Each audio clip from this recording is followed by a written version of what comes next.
The one that I was looking forward to, they've been playing so many clips and snippets from it. I'm like, don't give the whole thing away, but I was so excited.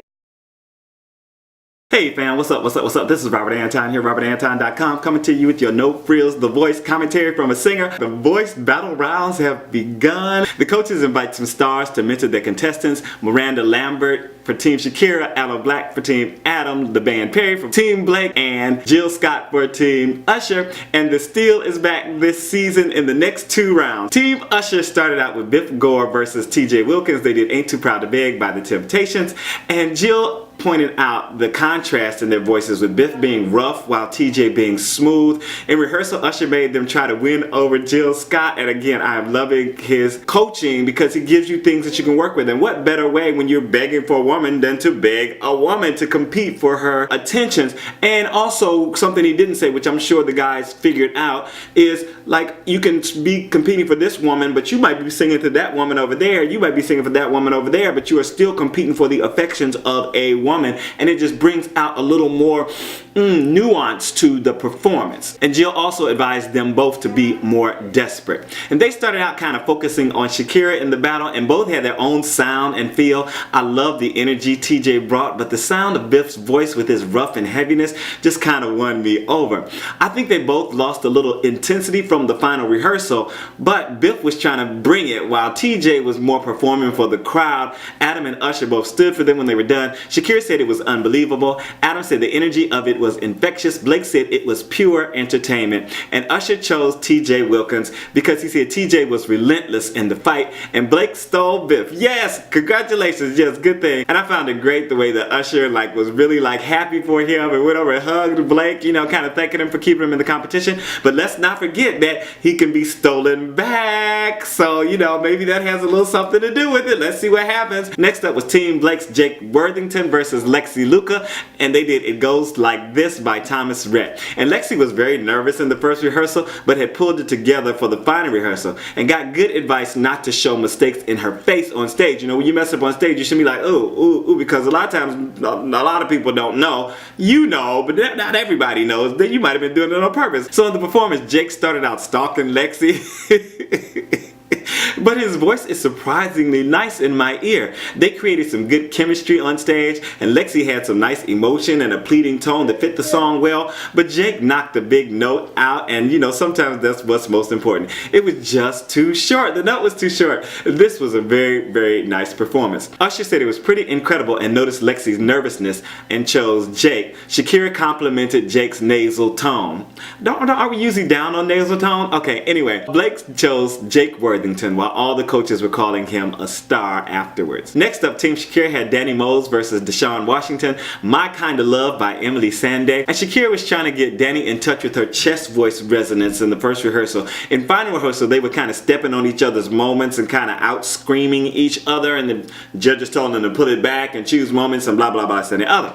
And they had a good start in the performance, and I felt them getting into each other. He really shined in his lower voice. He had such a nice quality, and he was performing so much better than his audition. A lot better, you know, because I think I said in his audition he needed to learn to loosen up a little bit, and he was definitely giving more in this performance. I felt Dani was into it the whole time though, and really connected to the lyric and the performance, while DeShawn was more like, sometimes he was looking out at the judges, kind of worrying what they were thinking and how he was coming across. So I was like, yeah, that kind of figures into everything. Adam said they had natural chemistry and couldn't pick a winner. Blac said DeShawn surprised him. Usher said Dani understood the emotional need of the song but would choose DeShawn. And Shakira chose Dani Moz. She said because she can do more with her going forward, and no one stole DeShawn. And I was a little surprised about that, but then Usher was like, you know, I already have someone very like him on my team, and I guess he just didn't want to dilute it too much. So yeah, that's, somebody should have stole him, but I guess all of them felt like, you know, he just wasn't right for their team. He was really good. Keep doing your thing, man. TeamAdam was up next with Perkins versus Patrick Thomas. and they did Whenever I Call You Friend by Kenny Loggins and Stevie Nicks. And Aloe Blac in the first rehearsal advised Patrick to get the notes wrong so we can hear them and fix them. And I was always told this, like in junior high school and high school, you know, in choir, you know, if you're gonna sing wrong notes, sing them loud and wrong so that we can fix them. Sing them like you know what you're doing. Even in performance, if we haven't fixed it by then, sing them out. Don't be mumbling things and coming in, because you know, a lot of times you go off key if you're kind of pulling back and you're not showing all that. Even if you're hitting it right, you start hitting flats and sharps. So that was very good advice in my opinion. In the final rehearsal, Aloe asked Kat to open her eyes and sing to us, meaning the audience. They both had such nice voices on this during the performance, but I was liking Kat better in this performance. She was having more fun and giving me more drama, you know, giving us moves and doing things and such and so forth, you know,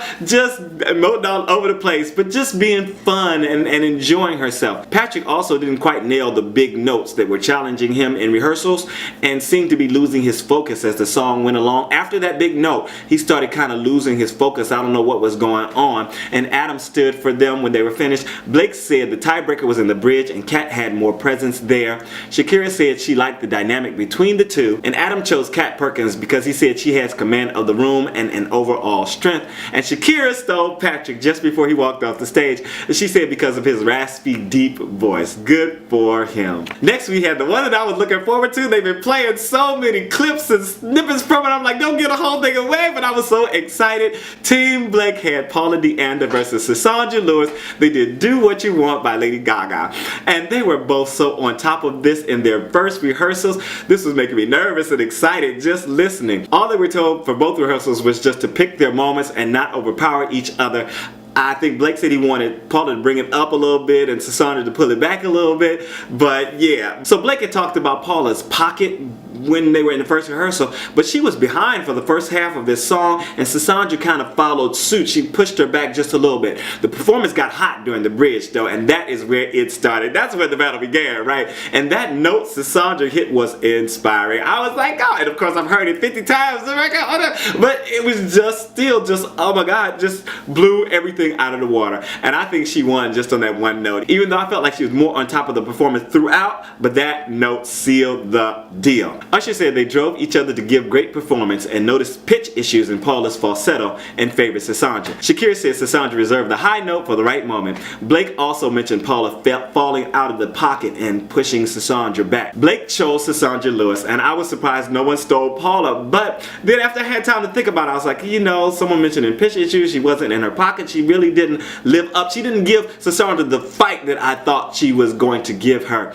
So I was kind of disappointed about that, but I was happy for Sisaundra, oh my god! Okay, Blake also says Sisaundra stands alone on TeamBlake and no one is capable of what she can do. All the way, let's go baby. Are you Team Sisaundra or somebody else? No matter who you're supporting on The Voice, make sure to thumb up this commentary. Let me know that you are enjoying it. Also lets other people know that we're over here discussing The Voice.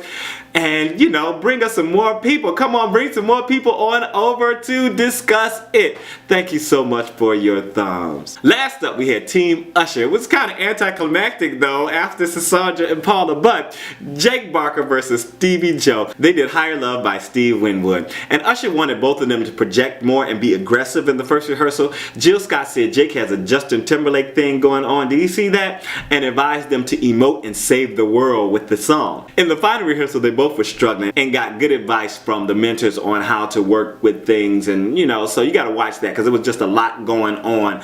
And in the performance, Stevie came out with some good sound and a lot of confidence, and I like when the two of them were singing together and facing each other. Was a nice moment. Jake really has something very natural, and I was enjoying how the music affected his body during the performance, while Stevie was more of a stand-up kind of singer. He just kind of stood there and sang and kind of walked, but Jake was just like he was feeling just throughout, and I like that kind of performance, and I think I'm that kind of performer where I'm just like into it, you know, just all up, you know, it just goes through the body. That's my thing. I just love it. Usher and Adam stood for them. Shakira said they drew us in and mentioned Jake's falsetto and Stevie's versatility, but preferred Jake. Adam said they were both excellent and he was going to steal one of them no matter who won the battle. battle. Blake said he's never seen a more evenly matched battle.